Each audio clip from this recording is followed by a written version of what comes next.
Hello అండి, అందరికీ నమస్కారం. వెల్కమ్ టు ఎస్జే థాట్స్ అండి. ఈరోజు మనం క్యాలీఫ్లవర్ కర్రీ చేసుకోబోతున్నాము. చాలా బాగుంటుందండి. ఎలా చేయాలో ఇప్పుడు చూద్దాము.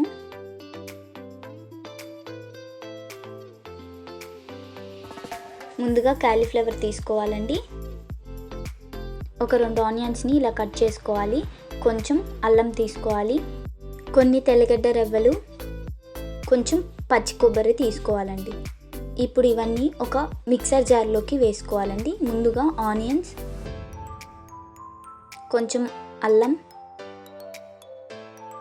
తెల్లగడ్డ రెవ్వలు, పచ్చి కొబ్బరి సన్న ముక్కలుగా కట్ చేసుకొని వేసుకోవాలండి.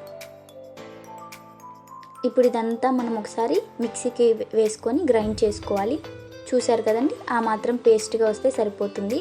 టమోటాలు, ఎర్రగడ్డలు సన్నగా తరుక్కోవాలి. శనగపప్పుని ఒక 10 నిమిషాల పాటు నానబెట్టుకోవాలండి. ఇప్పుడు మనం కాలీఫ్లవర్ని ఇలా చిన్న చిన్న ముక్కలుగా తీసుకోవాలి. ఇందులోకి వేడి నీళ్ళు వేసుకోవాలండి. వేసుకొని వాష్ చేసుకోవాలండి.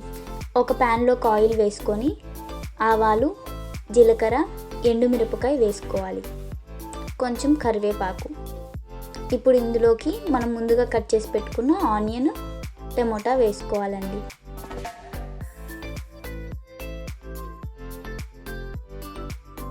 ఇవి బాగా ఫ్రై అవ్వాలి. ఇవి ఫ్రై అయిన తర్వాత ఇందులోకి మనం ముందుగా చేసి పెట్టుకున్న ఎర్రగడ్డ, తెల్లగడ్డ పేస్ట్ వేసుకోవాలండి.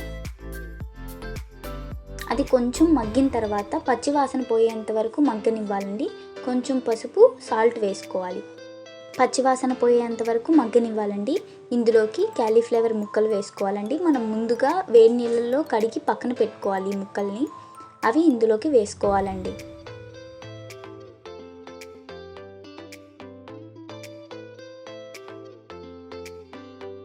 మనం ముందుగా నానబెట్టుకున్న శనగపప్పుని ఇందులోకి వేసుకోవాలండి.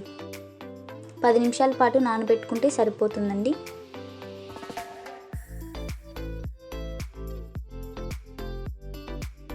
ఇప్పుడు ఇందులోకి 2 స్పూన్లు కారం వేసుకోవాలండి.